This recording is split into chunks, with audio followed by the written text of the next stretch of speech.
Alright. Alright then. That was certainly revelatory.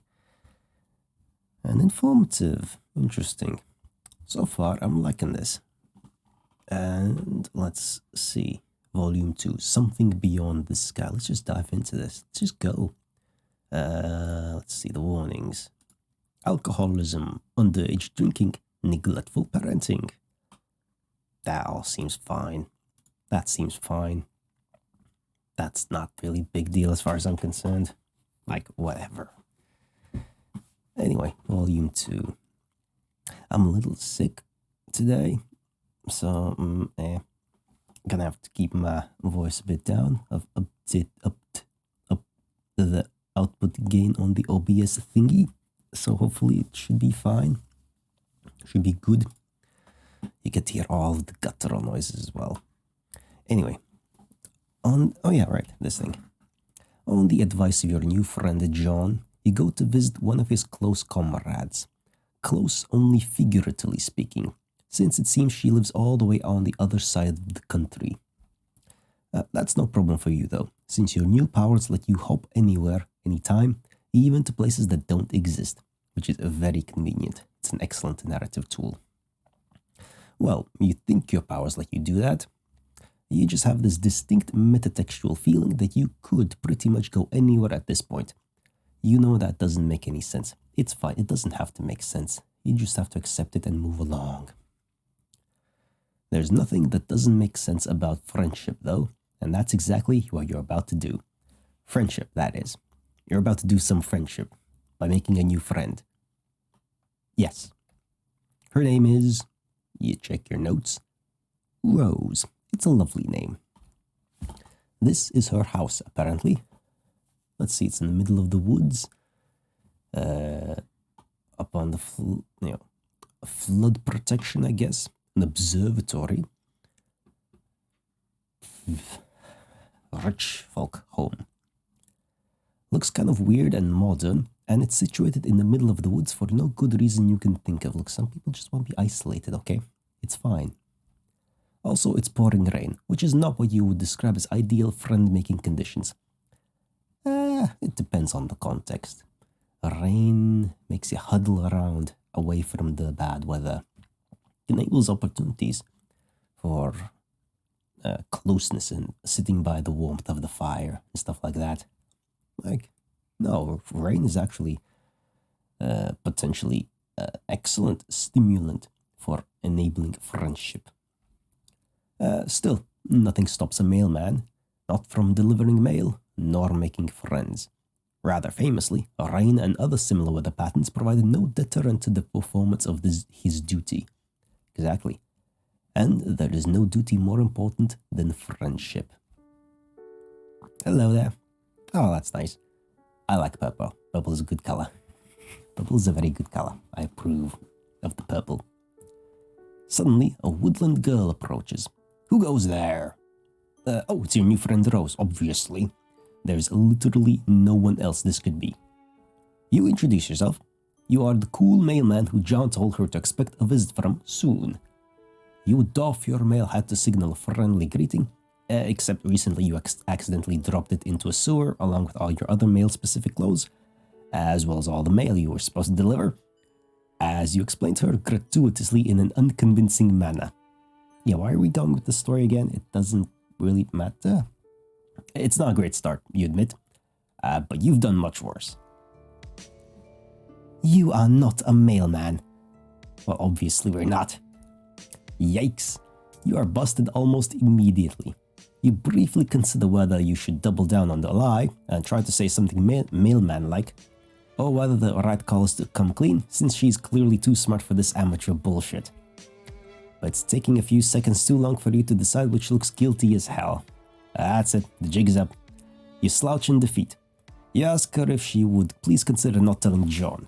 Your heart couldn't take it if he found out your entire friendship was based on a lie. Maybe. John's seems a bit... I don't know.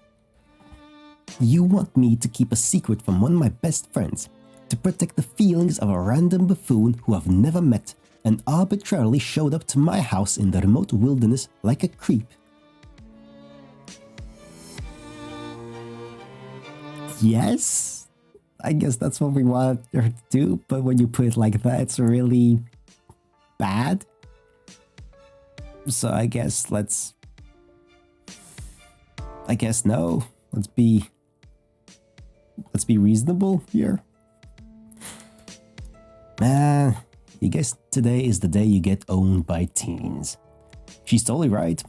What are you doing just wandering up to her house without even calling first? It's just totally disrespectful of her time. No need to self-flagellate. It was a simple suggestion to more critically examine your motivations and actions in the future. No, she's right, you're going. Oh, okay. You zap away, aiming for a spot a half-mile away into the woods, where you can become properly soaked and miserable. Alright? But instead of trees, you find yourself standing in front of a bank of computers. Ah shit, you misfired. Wait, you remember seeing a big structure off in the distance when you were in front of Rose's house. You figured it was just some sort of office building, but this looks more like a factory or a secret lab. I mean, it's got green. It's got ominous green lighting, and what the fuck is that thing? This device on the right, next to an arcade machine. Like, it's got a spike pointed downwards, and there's a vacuum tube thing, monitors the Earth, or at least parts of America, because those are the Great Lakes. There's John's root symbol, and things. The computers show coordinates on a screen that don't mean anything to you. A countdown clock is frozen on 4:13. All of this has the trappings of a tableau someone set up for you to see. Turning away from the screens, you wander down a long line of gleaming science fiction equipment. It reminds you of pictures of old computers from the 1950s, the ones that took up entire rooms. You bet you could go back and visit some of those if you zapped hard enough. You wander through a whole maze of halls and wide, echoing rooms that aren't pictured because our art budget is only so big. But take it as a certainty that they are all very mysterious. I mean, dungeon masters and stuff like that, game masters don't need, elaborate miniatures and like screens and whatnot to convey that yes, things are ominous and mysterious. It's a suspension of disbelief. It's a tried and true method for storytelling. It's fine. Eventually, you circle back to that strange bank of screens. Nervously, you hit a few keys, tap a few fingers against the readouts. Nothing. It's all locked down. You think that if you could only get these screens to unlock, you could unravel the secrets to life, the universe, and everything. I mean, it's 42, so, Or maybe it's your memories you are trying to unlock. Maybe then you'll understand the seething waters of this endless ocean of time and space intertwining in the... Meow. Meow. Meow. You turn around expecting a cat, and you do get a cat. A very adorable black kitten. I mean, it's more purple, dark purple, I guess that's black. Tiny and soft, with far more eyes than a cat should have. Aww. Oh, I guess those are eyes. Thought those were just like eyebrows. Because why not? But the cat isn't the only thing you hear. A woman in a sleek white lab coat and sensible heels holds the cat, pinning you to the spot with her gaze. Or at least you assume she is. Her hair is in her eyes and the light is behind her, so all you can see of her face are her painted lips. Sorry ma'am, you absolutely didn't mean to trespass in her secret science lab. And you actually aren't even lying, you really did just fuck up this time. The lady puts the cat down slowly, where it rolls on its back and bats a paw playfully in the air. Aww, cats are great. Even mutant cats. Maybe especially mutant cats. Cats are great no matter what mutation they have. This little guy should have a name. You think you'll name them Cryptid McWhiskers? Yeah, Cryptid McWhiskers is a great name. Is it? A bit too long. But fine. In fact, you can't imagine anyone ever naming this cat anything else. You hold out a hand to Cryptid McWhiskers and wriggle your fingers. It rolls onto its feet and saunters over to you. It is as soft and fluffy as it looks, and its four eyes blink up at you with utter trust. At least this kitty will be your friend. The ominous clack of heels on cement reminds you that you and Cryptid McWhiskers are not alone. While you are busy with the kitty cat, the very intimidating and well-coiffed lady has walked over to the bank of screens. She presses a button, and it must have some sort of fingerprint recognition or a retinal scanning, or maybe she's better at things than you are, because it works for her. On the floor a few feet from you is a round grey protrusion, a platform on the floor. You saw it earlier, but you had no idea what it was for, so you just ignored it. What you don't understand can't hurt you, right? You think that's probably right? Sure, totally, absolutely. The intimidating lady presses a button on the screen, mouth turning up at the corners. Oh dear. That's okay. Oh. Okay. A flash and a pop, like the pressure in the room changes. You feel it in your eardrums. A pumpkin appears on the round grey platform. It's not expecting a pumpkin. Fuck. You aren't really sure what she's trying to say here. Maybe a pumpkin appears out of thin air is impressive, but it probably would have been more so if you hadn't been popping in and out of existence all day. It's gonna take more than a pumpkin to impress you. Pumpkin. What pumpkin? The lady shakes her head and hits another button. The pumpkin vanishes, and in its place is a tiger. Yes, you heard that right. A whole ass tiger. Orange and black, big teeth and big paws. For a second, the two of you just look at each other. Honestly, the tiger might be more shocked than you are. Kinda sucks to think about. One second you're just chilling on the savannah, mauling antelopes and drinking at the watering hole, and the next you're in a secret lab in upstate New York, staring down a very unappetizing looking protagonist. Apparently you are appetizing enough for it to want to get a taste, though, because it looks from you to Cryptid McWhiskers and back again, and then it charges. You try to boot it out of there. The lady in the lab coat looms up in front of you. She's saying something. You strain to hear her. The tiger is right behind you. The lady? Or the tiger? At the last minute, you remember you have magic powers, and you choose the third option. Teleporting the fuck out here. Oh, not again. You just zapped into yet another unknown building. Although from the view of the window, you think you might be in Rose's house. Also, the fact that Rose turns the corner in the hallway and stops short, still in her rain gear. Her eyes are very wide. You wave awkwardly. Hi. That snaps her out of it. She stands up straight, sliding easily from shock to superiority. So you thought you'd just let yourself in? After wasting my time mumbling about the mail, a gaudy display of manipulative self-reclamation, and then popping out of existence to leave me asking myself if I'd finally lost my mind? You hadn't meant to do any of that, especially not that last part. She isn't losing her mind, unless both of you are losing your minds together. Rose looks you over. Finally, she seems to decide that you are for real. Your predilections toward mailman mimicry weren't all that John told me about. Oh? He also said you had certain powers. Powers of teleportation and time travel.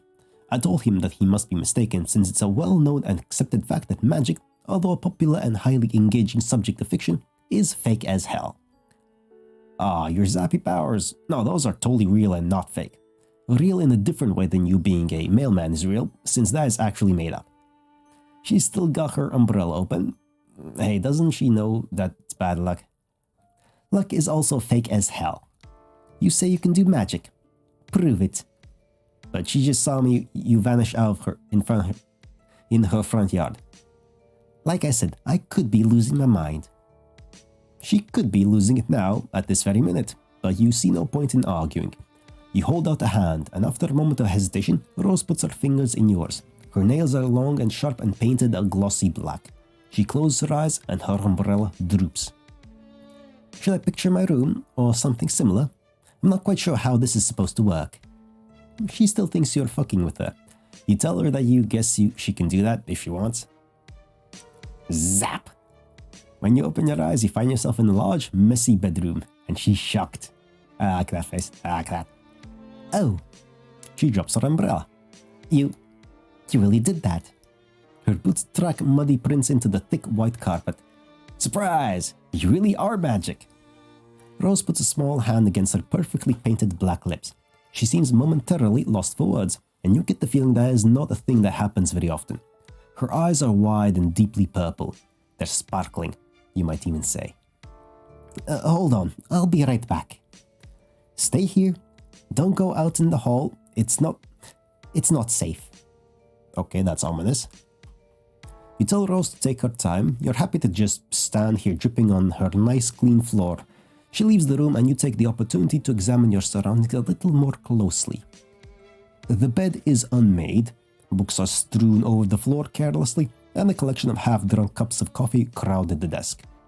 Half-finished knitting projects lie in soft piles all over the room.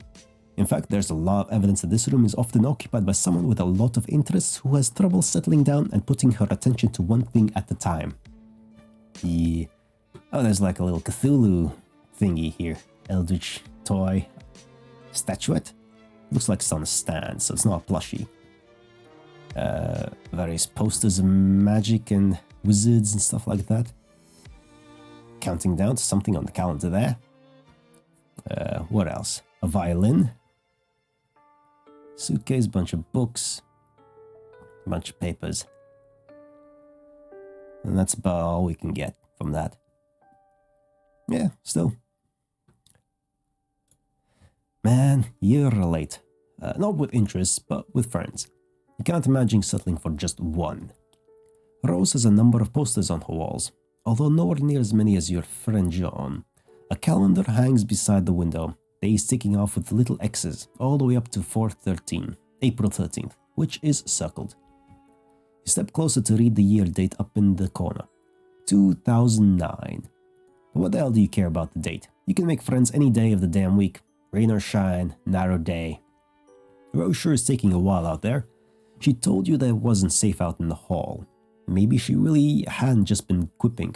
Maybe she's actually in trouble? What should you do? Oh, jeez. I mean, she told us to stay put. It's fine. She lives here. It's dangerous out there.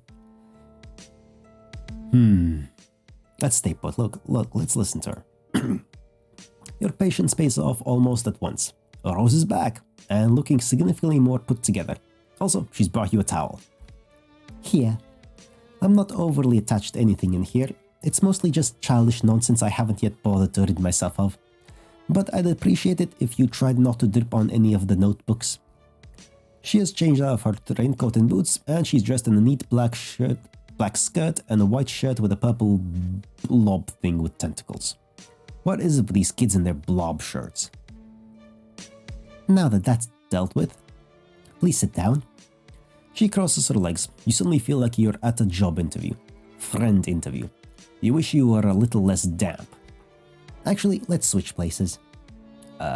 You're still pretty wet. You don't want to get her bedspread messed up. Don't worry about it. That's what washing machines are for. Now, let's talk about magic. Which, up until now, I have always taken for granted as being something confined to storybooks.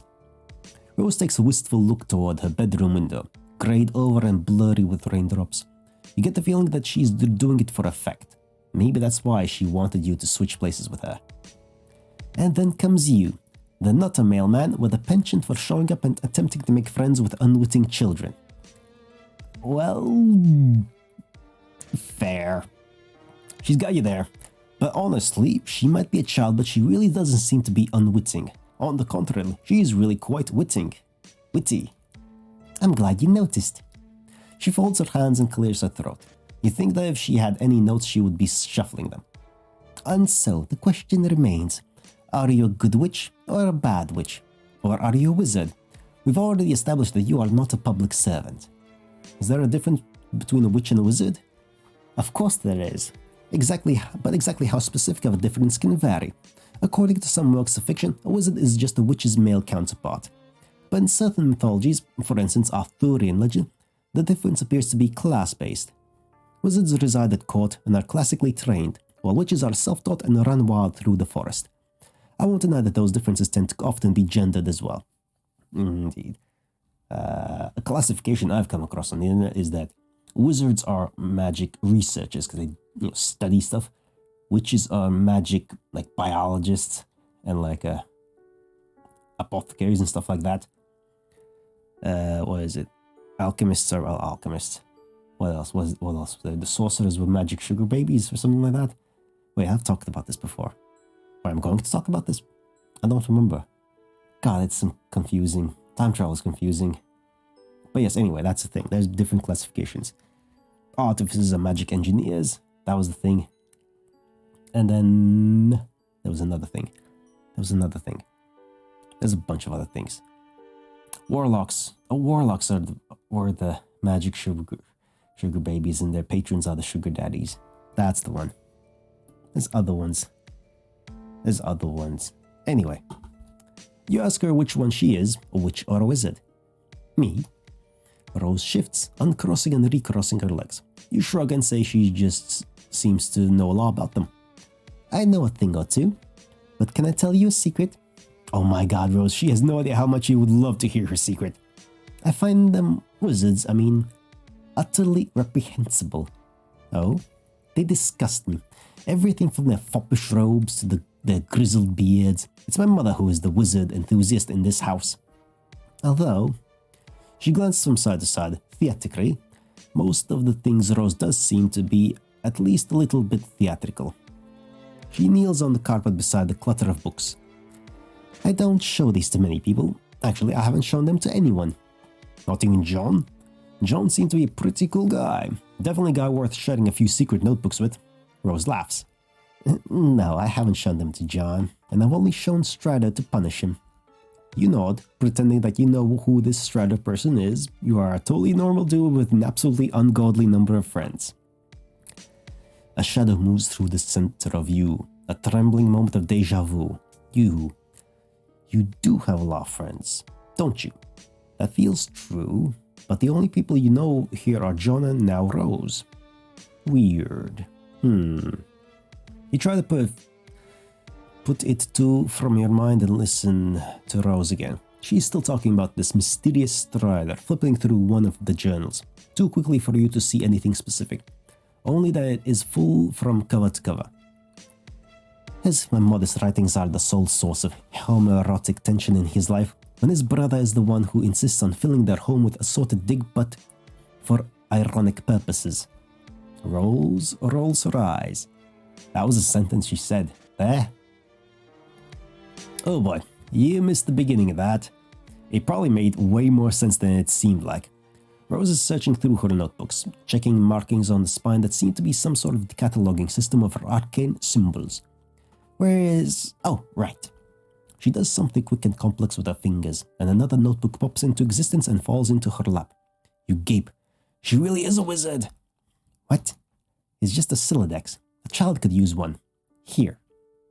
This notebook has a couple drawings in it, but most of it is filled with small, neat handwriting in lavender ink. Is Rose writing a book? Cool. No, don't be silly. Why not? I'm writing 4 books at least. Oh, there we go. Excellent. That's ambitious. 5, depending on whether I decide to flesh out Kalmasis's backstory. It isn't strictly necessary, but it does add a certain amount of valuable character insight, which renders the actions in later volumes more sympathetic. Not that I need all of my anti-heroes to be sympathetic. I'm just thinking of what the literary reviewers would say. You nod. Smart. You would never have thought of what the literary reviewers would say. She's honestly pretty impressive for someone her age. Age has nothing to do with it. Kind of does a bit to be like having that much. Okay, anyway. But don't get carried away. It's only a rough draft. You ask her if you can take a look. She hesitates, but you doubt she would have shown it to you if she didn't want you to look. What the hell? If you can't trust the strange spherical imprint you met outside in the rain, who can you trust? Right? You're that exactly. Rose hands you the notebook and you open it at random, letting fate guide your hands. Ooh. Frigglish bothered his beard, as if unkinking a hitch in a long silk windsock. A more pedestrian audience would parse the exhibit as nervous compulsion. Behavior to petition contempt among the reasonable. He was, however, not surrounded by the reasonable, but the wise, a distinction in men that would forever be the difference in history's garland of treasured follies. As a matter of fact, his cadre of fellow wizards were all putting similar moves on their pads as well. The practice with events, thoughtfulness, sagacity even, if they didn't do it all the time. Standing in line at the bank, shooing squirrels and bird feeders. Few occasions were safe. Zazarpan inspected the clue, a single piece of evidence cradled in his courageous old man palms. It was a human bone, not striking in the tale it told alone, so much as that told by the thousands like it, festooning the marshy soil of the mass grave. The grisly expanse bore the texture of a decadent desert, like one of Smarny's formidable custard rifles wobbled out on wheels for the holidays, to the dismay of a small nation. "You're certain of this?" asked Friglish. Despite what he was doing with his beard, he was, in fact, immersed in meaningful contemplation. "I am afraid I am becoming more so with each terrible tick, grasped by that gaudy timepiece slung around your neck." In case it wasn't clear, Friglish wore a clock Zazarpan didn't care for. It was magic. "The massacre of Sirs Gnelf was not as written." Wow, this is pretty dense, but smart. Is it? That was a lot of gibberish. Way too many big words. Sentences a bit too lengthy. It reminds me of my kind of writing, except with more like proper nouns and just fancy words for the sake of fancy words. Feels like needs simplification, I would say.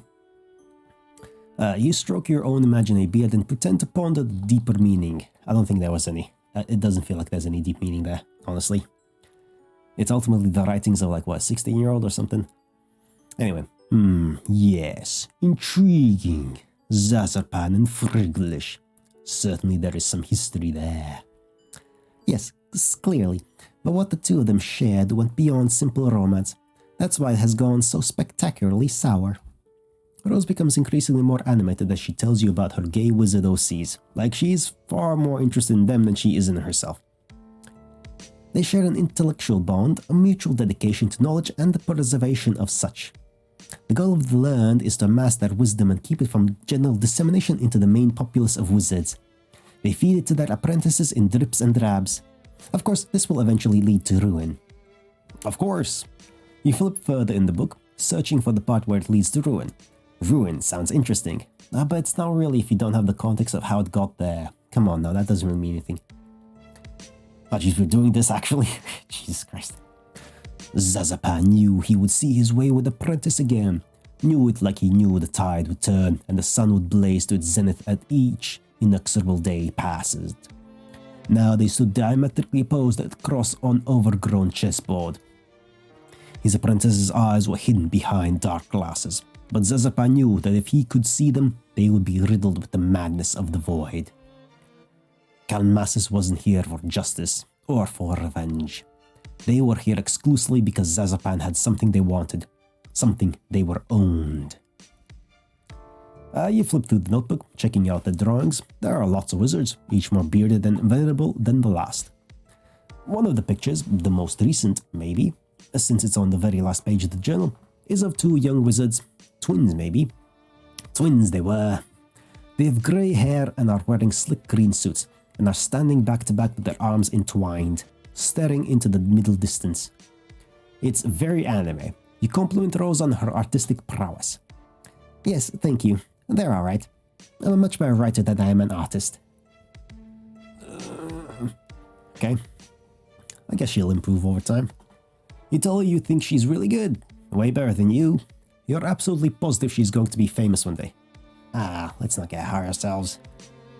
I appreciate the encouragement, even though I know you're just trying to flatter me, due to your strange thirst for affirmative experiences.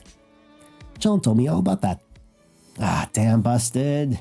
You really do think she's talented. It's fine. It's not as if my social calendar is over full out here in the middle of the woods. Don't tell anyone I said that I don't have many friends.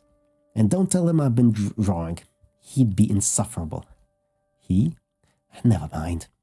You assure Rose that her secrets are safe and hand back her journal. You are really excited about your new friend, if you might be so bold, and her wizard stories. Although, wait, hadn't she said that she hated wizards? What's your point? Well, you're no expert on wizards or on Rose, but it seems like she actually does seem to like, not necessarily, you don't need to like something to write a lot about it. Like, hatred stems from being very absorbed into something.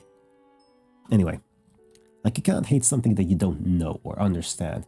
I mean, you can on a very superficial and shallow level. Those are the same words. But anyway, but like, the point is, true hatred stems from passion and love. Yeah, that's the end of the thought. Moving on. Because she has several notebooks full of wizard fiction, you aren't trying to get, like, real here, but maybe it's possible her mom isn't the only one in the family who likes wizards. Rose pulls her book out of your hands.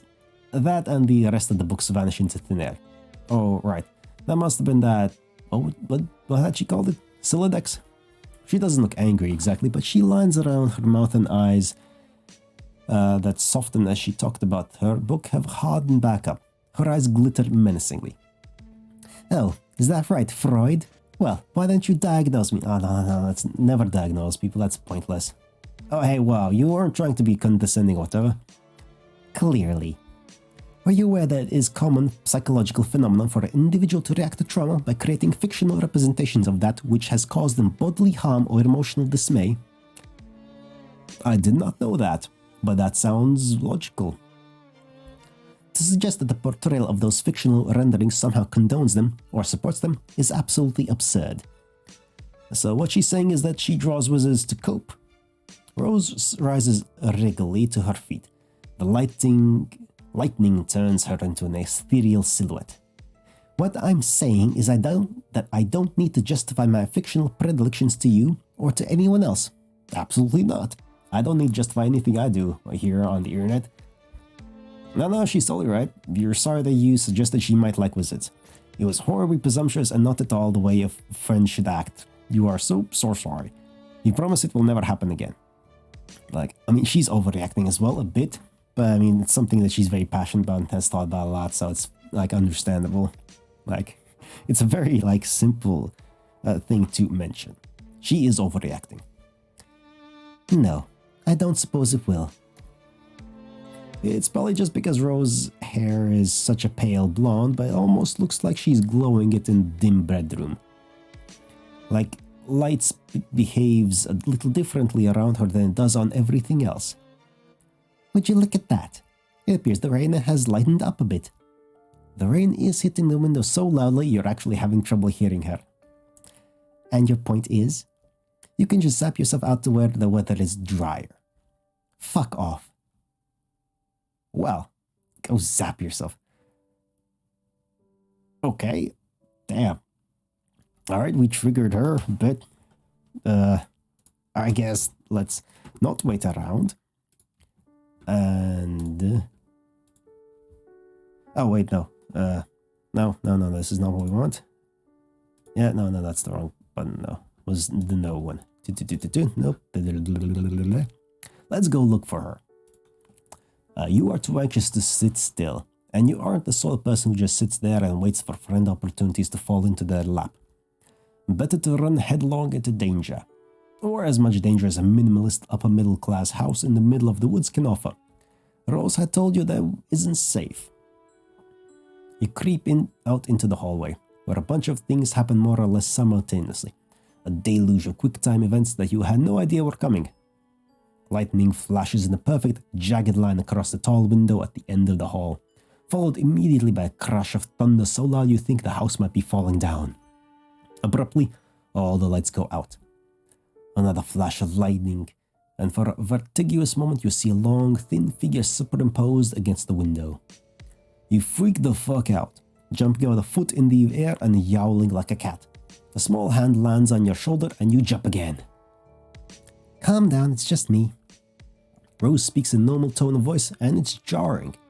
The house is echoey and cavernous, and there's just something about the dark house on a stormy evening that makes you want to whisper. I told you to stay put for a reason.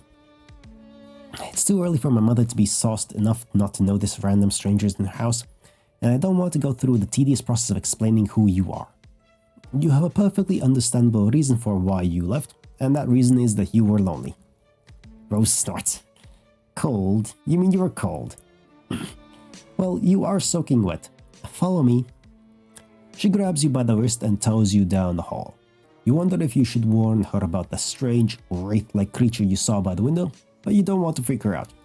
Although her mom might be at risk too. No, the mom is the thing. Wraith-like creature.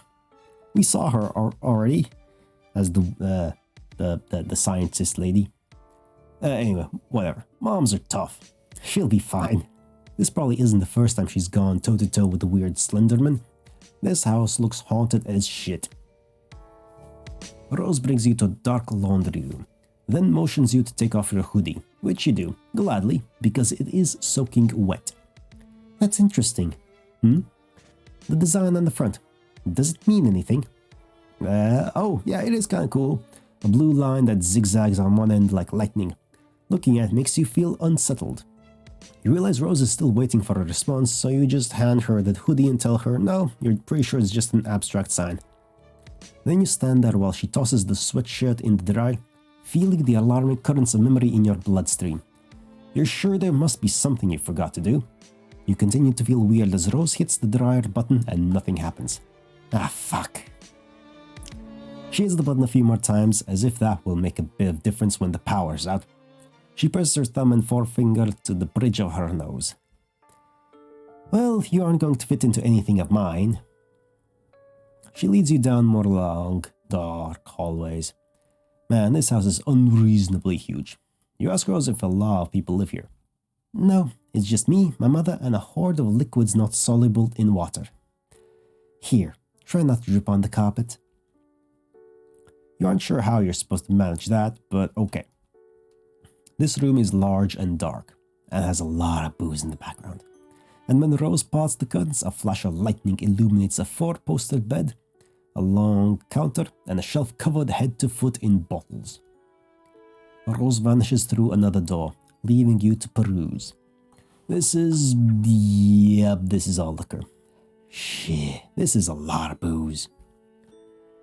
Here, I'm not sure what you would want to wear, but this should work until the power comes back on and we can dry your clothes. Rose hands you a long silk robe. She won't miss this.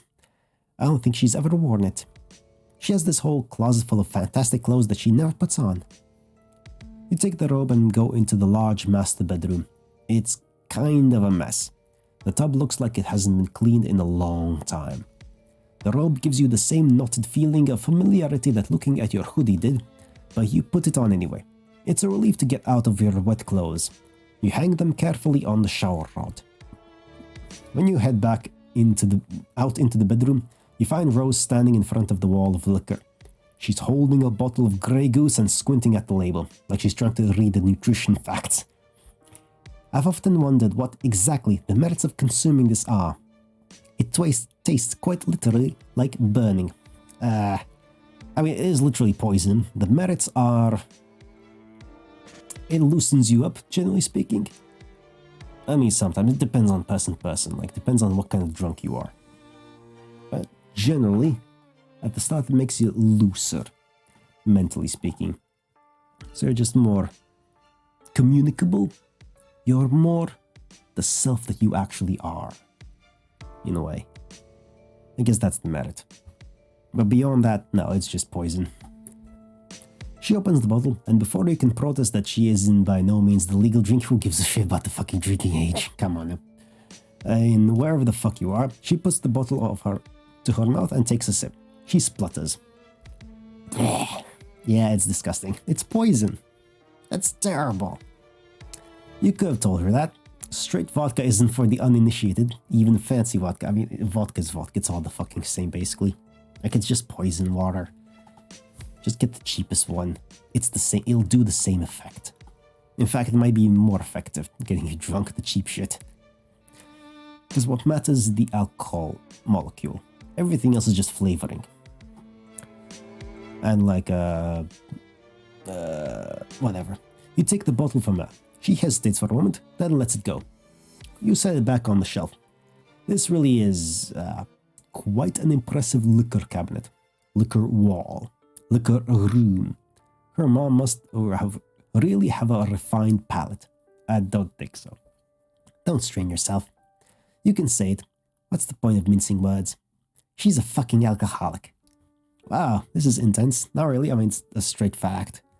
You're not sure if you're prepared for something this heavy. You were kind of counting on some silly shenanigans, maybe a couple of funny jokes. You aren't cut out for this. Well, prepare yourself. That's not even we're not even close to the hardest stuff yet. You get the feeling that at some point you might have been cut out for this. You might have been the sort of person who your friends or potential friends could count on. In fact, you know on some level that this is true. But whenever you try to nail down any sort of specifics, you find a gaping lacuna in your experiences. It's all just white noise. Rose's shoulders slump as she stands surveying her mother's bottles. She doesn't even have the decency to hide her distasteful habits. Who needs an entire wall of liquor bottles? She doesn't have people over. She doesn't have any friends. This is all just for me. Just more of her passive-aggressive act as a femme fatale 1950s housewife with a death wish. It's just like the wizards. Wizards? Don't worry about it. You know how long it's been since I've had a home-cooked meal? And I'm not saying that I require, or even deserve, a lovingly crafted culinary masterpiece every time I sit down to eat. That's going a bit far. I know John complains about being plagued by fatherly concern every chance he gets. He's overwhelmed by pastries whenever he ventures from his own room. I'm glad my mother doesn't poke her considerable nose into my private affairs. But I'm sick of eating oatmeal. Rose. I told you, don't worry about it. But you will worry about it. You worry about all your friends. All 2 of them. Rose smiles with half of her mouth. It seems to be about all she can manage. Lightning crashes. She looks so small and sad against this wall of bottles. You know how to fix this. Thunder rolls and you clench your fist. A friendship clench. You don't know who you are. You don't know why you're here. But you do know that surely you have these powers for a reason. And what better reason than helping a poor young girl with her troubled home life? Rolling up your floppy sleeves, you get to work. What are you doing? You start with the dark liquors first. In your experiences, those cause worse hangovers and are more likely to contribute to the absence of hot, motherly meals and the overconsumption of oatmeal. You grab 2 bottles of rum and 1 of bourbon, which you tuck in one armpit. Then you zap out of the house and into a clearing in the nearby woods. A couple of hours ago, before it started raining. You drop the balls and go back for more. Are you just stealing all my mother's liquor? Is this your solution to her alcoholism? Don't worry, Rose. Don't worry. Rose can thank you later. Okay. We're just dumping it in the past. She gets bored. I need a little bit of water myself. Ambrosia. You go for the tequila next. Then the vodka. Then you get sick of this organized approach and just start grabbing whatever the fuck and dumping it in the past. In the past. And she's on her phone now. Rose watches you do this for a while. Then she hops up on the counter, crosses her legs, and starts texting. Man, that is a lot of liquor for doing so many trips. Wow, she's really so intent on her conversation that she isn't even noticing you fixing her domestic situation. She keeps giving you little fleeting looks, and you're pretty sure she must be talking about you. You should just let her talk. It isn't right to try to invade your friend's privacy, not yet. It will be later, but not yet. You attempt to resist the temptation, which you fail at immediately. Not even an overused meme can save you. Oh, come on. You zap behind her onto the counter where you can spy on her private correspondence. I don't know anything about them, sorry. And here was me trying to take advantage of your uncanny ability to make guesses verging on prognostication. I'm recently considering a re-evaluation on magic. You don't know who this person is. Maybe you should just... You go back in time a couple of minutes to when Rose started her conversation. Your past self is busily zapping back and forth carrying liquor bottles. You hunker down so you don't see yourself and cause a paradox, or whatever the fuck. Tentacle therapist began pestering God and Gnostic.